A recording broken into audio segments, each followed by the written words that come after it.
Hello guys, kembali lagi sini bersama gue Ivan. Sorry ya, ini gue udah berminggu-minggu gue nggak upload dikarenakan gue kemarin sakit gitu kan. Sakit ini cukup parah gitu, jadi gue nggak sempet buat masukin video-video gue kayak gitu atau buat video kayak gitulah pokoknya. Nah, jadi kali ini gue bakal bahas nih tentang ritual-ritual yang berbau seksual yang ada di Indonesia. Ini beneran ada, ini kisah nyata, gue gak ngada-ngada, ini beneran. Nah, kali kita bakal bahas 5 ritual teraneh seksual yang ada di Indonesia. Bagi beberapa suku di daerah Timur Barat tuh, sunat adalah ritual kedewasaan yang cukup penting. Sama ya seperti kayak orang muslim itu pasti sunat. Nah, tapi kalau di sini peristiwa pemotongan ini jadi indikasi jika si remaja benar-benar sudah dewasa. Nah, hal ini juga dilakukan oleh beberapa suku di Timur Barat di Indonesia. Namun, orang-orang sana nggak hanya mengemas sunat dengan pemotongan itu burungnya aja nih ya. Nah, selain burungnya itu dipotong ujungnya, tapi juga ada mengenakan aktivitas hubungan badan. Nah, mulai membanggongkan dan nah, di sini nih, jadi ketika luka setelah pemotongan belum benar-benar sembuh nih ya, jadi masih basah gitu ya, masih belum kering lah intinya mah ya. Jadi si laki-laki ini diharuskan untuk berhubungan dengan seorang wanita. Bayangin aja, gimana nih enaknya, kagak ada enak-enaknya kayak begitu kan. Nah, maksudnya adalah, jadi tuh ritual ini tuh bertujuan untuk membuang panas di alat kelamin katanya. Dan secara filosofi menurut mereka adalah membuang sial gitu. Nah, ritual ini wajib dilakukan dan jika sudah sembuh nih, maka si laki-laki tersebut akan dinyatakan sebagai pria sejati gitu katanya. Bukan seutuhnya ya, bercanda seutuhnya. Jadi ini di sini gue mulai tercengang dan memikirkan, ketika gue disunat aja nih, sakitnya itu nggak udah bilang mendalik, sakitnya bukan main. Kan pakai obat bius ya, tapi kan pas pakai obat bius tuh nggak sakitnya malamnya, aduh, jeritan gue nangis. Tenangin badan, tenangin diri. Nah, sekarang kita akan lanjut tentang ritual yang kedua, yaitu ritual berhubungan badan dengan seorang dukun. Nah, ritual kedewasaan memang kebanyakan nih selalu menyisipkan hubungan badan. Tapi nggak hanya yang terjadi di Timur Barat aja tuh, tapi juga beberapa suku di Indonesia Timur juga ada yang kayak gitu. Nah, tapi ini ritual hubungan badan ini berbeda dengan yang lain-lainnya gitu. Nah, kali ini nih dikatakan oleh Gilbert Hart dalam bukunya, seorang remaja baru dianggap dewasa jika ia sudah berhubungan badan dengan seorang dukun. Jadi ini remaja ini nih belum dinyatakan dewasa nih kalau belum emprak-emprakan sama si dukun itu. Nah, hal menghebohkannya nih, ritual ini adalah si dukun ternyata seorang pria. Nah, jadinya nih ya, ada hubungan antara sesama jenis. Jadi laki-laki emprak-emprakan sama laki-laki. Nah, gue gak paham dah nih, aduh gimana rasanya. Nah, lanjut. Nah, ritual ini juga nih hukumnya jika seorang remaja ini akan beranjak menuju pintu kedewasaan. Gitu katanya. Jadi wajib hukumnya katanya. Bukan fardu apa nih namanya. Aduh, takut dosa. Jangan ngomong gitu. Dosa nanti pan. Pokoknya katanya wajib ya tuh kayak begitu. Jadi kalau lo nggak gitu-gitu sama tuh dukun, bukan lelaki dewasa, lo anak kecil gitu katanya. Dan gue gak ngerti nih kalau laki sama si dukun tuh diapain aja atau ngapain aja. Nah, lanjut ya. Yang ketiga nih, ada ritual hubungan badan ekstrim ala suku Klepom. Ritual kedewasaannya nih gak hanya dilakukan oleh pria saja, tapi juga para wanita. Nah, seperti yang dipraktikkan oleh suku Klepom yang ada di Papua, ritual kedewasaannya sendiri bisa dibilang ekstrim dan melibatkan hubungan badan juga, gitu katanya. Udah tarik nafas dulu ya Tom sampai sini. Jadi untuk yang masih agak-agak anak kecil, gue harap jangan nonton ini, nanti kalian bingung nih apa yang gue omongin gitu. Tapi anak kecil kayak sekarang nih kayaknya banyak yang ngerti nih ya, zaman begini ya. Nah lanjut, jadi nih ya, bagi para gadis yang dianggap dewasa, mereka harus melakoni ritual hubungan badan dengan pria yang sudah menikah. Ya Allah, kasihan amat, ini anak perawan ketemunya sama laki-laki gede gitu kan, aduh ampun kan ya.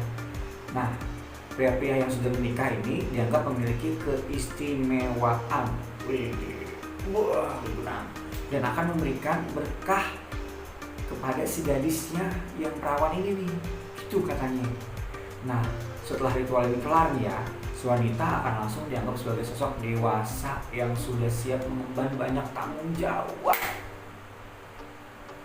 Tapi sebenarnya sih kalau menurut gua gak ada hubungannya nih perempuan gitu-gituan sama dewasa apa kagak. Anak SMP aja mah anak yang begitu-gitu ya, tetep aja kayak anak kecil. Lanjut. Nah pokoknya gitu dia tuh katanya, kata percayaannya di Papua itu. Nah lanjut ya, sekarang kita ada yang namanya keempat, yaitu adat perkawinan kuno yang ada di Ponorogo. Nah di Ponorogo ini pernah ada tradisi perkawinan kuno yang bernama gemblak. Jadi ketika usai melangsungkan Jadi ketika usai melangsungkan upacara pernikahan, kedua mempelai ini nih akan berpisah tidurnya. Kan kalau yang sekarang nih laki-laki sama perempuan yang pertama nih, untuk berkelahi. Nah kalau ini enggak. Jadi setelah dipisahin nih si laki-laki sama perempuan, nah si wanita ini nih akan tidur dengan keluarganya. Sedangkan si pria ditemani oleh namanya gemblak tadi. Nah, gemblak ini adalah seorang pria juga, tapi ia bukan laki-laki biasa.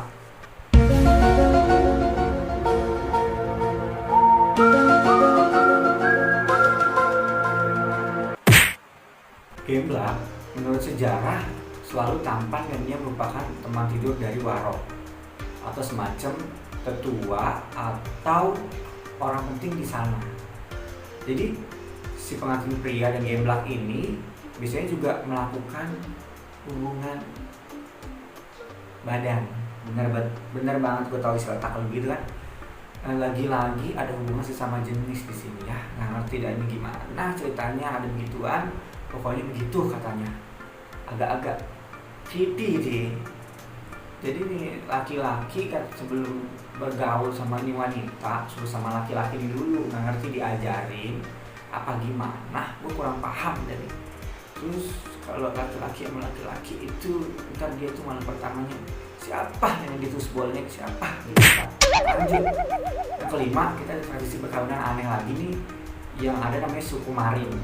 Nah dalam buku yang berjudul Manusia Irian itu karangannya Jan Bullars berhasil mengungkapkan fakta aneh soal ritual perkawinan suku Marin yang ada di Papua ini. Lagi-lagi Papua ya. Lanjut. Nah, jika biasanya setelah menikah pasangan laki-laki dan perempuan akan hidup bersama, maka pria Marin tidak demikian. Dan jangan malah laki-laki lagi nih ya. Lanjut. Nah, mereka lebih suka menghabiskan malam pertama dengan pria juga.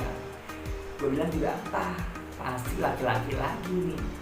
Yang ngerti ini udah kasus ketiga yang laki-laki ketemu sama laki-laki di Indonesia. Jadi kita lanjut lagi ke ceritanya. Nah, alasan sendiri nih karena para pria ini tidak bisa begitu saja menyerahkan diri sepenuhnya. Allah, gak bisa menyerahkan dirinya katanya ke wanita ini yang mungkin minder gitu kan, yang takut salah masukin, apa gayanya salah atau gimana. Nah jadi nih dia ini gak mau tidur dengan istrinya pada malam pertama. Jadi kalau dia tidur tuh akan membuat pria Marin ini kehilangan kehormatan serta pamornya katanya begitu. Jadi nih lu dianggap kayak apa lu gitu kalau lu sampai kayak begitu katanya. Jadi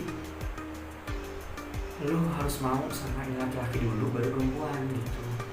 Setelah tadi ada gemblak yang hungu-hungu, terus tadi itu yang kawin sunat, banyak banget ya. Jadi menurut gue ini cukup membanggongkan ya, atau membingungkan gitu bahasa Indonesianya mah ya. Orang ada ritualnya nih begitu-gituan. Ada yang habis nikah, ada yang habis sunat. Gak ngerti dan gue nih kalau habis nikah gimana perasaan istrinya. yang mau sunat gimana perasaan itu yang disunat, kan berinya bukan main itu ya. Terus begitu-gituan kagak paham ini gue. Dan udah aja itu dulu gue bawain 5 ritual yang berbau seksualitas yang ada di Indonesia. Itu benar-benar ada di Indonesia loh. Dan jangan lupa nih ya, buat mendukung channel ini minta tolong di share, di subscribe, sama di like, gitulah. Susah banget kayaknya lu like doang. Jadi gue cukup sampai sini, dan jangan lupa nih 3M ya, karena mungkin kesini corona makin jadi ekonomi makin dulu dah. Jadi jangan lupa kalian bisa jaga kesehatan. Yang udah divaksin pun tetap jaga jarak ya.